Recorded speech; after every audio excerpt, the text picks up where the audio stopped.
میرے نبی تشریف لے جا رہے ہیں، آپ کو آواز آئی یا رسول اللہ. آپ نے یوں دیکھا کوئی نظر نہیں آیا. پھر آواز آئی یا رسول اللہ.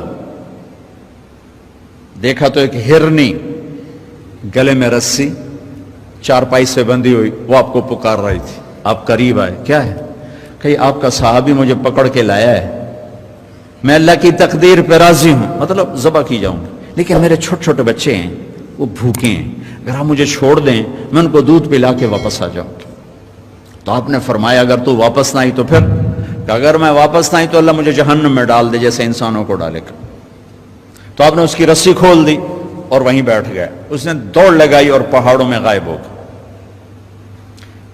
دیر گزر گئی تو آپ نے دیکھا وہ پہاڑ سے اتر رہی تھی اور آ کر کہا یا رسول اللہ میں حاضر ہوں. اللہ اکبر. اسے خبر ہے میں کیوں حاضر ہوں. یہ ہمارے فیصل آباد کا بازار والا 10 روپے کے پیچھے وہ جھوٹ بولتا ہے کہ زمین آسمان کانپ اٹھتے ہیں. آپ نے اس کو رسی سے باندھ دیا اور پھر بیٹھ گئے. دیر گزری وہ صحابی ہے جنہوں نے پکڑا تھا شکار کے لیے، وہ دیکھ کے پریشان ہو گئے. یا رسول اللہ آپ کیسے؟ کہا بھائی میرا ایک کام ہے چھوٹا سا. کہا کیا؟ کہ یہ ہرنی میں ہدیہ مانگتا ہوں آپ سے. کہا یا رسول اللہ ہم تو جان قربان کرنے کے پیچھے پھر رہے ہیں، آپ ہرنی کہتے ہیں. کہ بس یہ دے دو کلیل. تو آپ نے اس کی رسی گردن سے نکالی. کہ الحق باہلک، جا اپنے بچوں کے پاس چلی جا، سچ نجات دیتا ہے، جھوٹ ہلاک کرتا ہے. میرے بچوں ایک ہرنی جتنی سچائی سیکھ لو. اپنی زندگی سے جھوٹ نکالو اگر اللہ کو پسند آنا چاہتے ہو. نہ تہجد پڑھو، نہ اشراق پڑھو، نہ اوابین پڑھو. فرض نماز کا تو معافی کوئی نہیں، اس کی تو معافی کوئی نہیں، سچ بولو. فرض روزے کی معافی کوئی نہیں، مت رکھو تم نفلی روزے، مت کرو تم نفلی حج. فرض حج ہے کرو، فرض زکوٰۃ ہے ادا کرو، فرض نماز ہے نہیں چھوڑ سکتے. سچ نہ چھوڑو، سچائی نہ چھوڑو. جو قوم جھوٹ اور بددیانت کا شکار ہوتی ہے انہیں دنیا کی کوئی طاقت عزت نہیں دے سکتی، چاہے وہ تہجد گزار ہوں اور چاہے وہ دہری ہوں. اور جو قوم سچ اور امانت پہ کھڑی ہو جاتی ہے انہیں کوئی شے ذلیل نہیں کر سکتی، چاہے وہ ایمان والے ہوں اور چاہے وہ 360 پتھروں کے پجاری ہوں. اپنی زندگی سے جھوٹ نکال دو اللہ کے واسطے. لمبی چوڑی بندگی ہے، میں نے فرض کے لیے تو میرے پاس کوئی چوائس کوئی نہیں کہ چلو اے کر لو تو اے نہ کرو. فرض تو فرض ہے، اس سے تو میں نکل نہیں سکتا، نہ آپ نکل سکتے ہیں. لیکن میرے عزیزو سچے بن جاؤ، سچے بن جاؤ، دیانتدار بن جاؤ، دیانتدار بن جاؤ. جو وقت یونیورسٹی کا ہے اس میں اگر آپ اپنے کام پہ جا رہے ہیں تو یہ آپ بددیانتی ہے. یہ خیانت صرف یہ نہیں کہ تم نے پیسے میں خیانت کی، ٹائم کی خیانت ہے.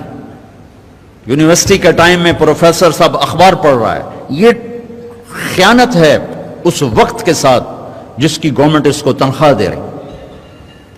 یونیورسٹی کے ٹائم میں وہ حاضریاں لگا کے اور اپنے کام کو جا رہا ہے، یہ خیانت ہے اس ٹائم کے ساتھ جس کی وہ تنخواہ لے رہا ہے. اس کو سرکاری گاڑی ملی ہے، اس کے بچوں کو اسکول چھوڑنے جا رہی ہے، یہ خیانت ہے. بددیانتی اللہ کی نظروں سے گراتی ہے جیسے پتھر اوپر سے نیچے آ کر گرتا ہے، اور دیانت آدمی کو لے جاتی ہے 7 آسمان عرشوں تک پہنچا دیتی ہے. دیانتداری جو ٹائم یونیورسٹی کا مقرر ہے اس سے اگر آپ گھنٹہ لیٹ آ رہے ہو آپ نے 1 گھنٹے کی خیانت کی ہے. خیانت صرف پیسے جوڑ مارنے کو نہیں کہتے. آپ نے بچوں کو پڑھانا ہے، نہیں پڑھایا، تم نے پڑھنا ہے، تم آئے پڑھنے کے لیے، یہاں تم کسی اور کام میں لگے ہو. تم نے ماں باپ سے بھی خیانت کی، اللہ سے بھی خیانت کی، اس یونیورسٹی کے ساتھ خیانت کی.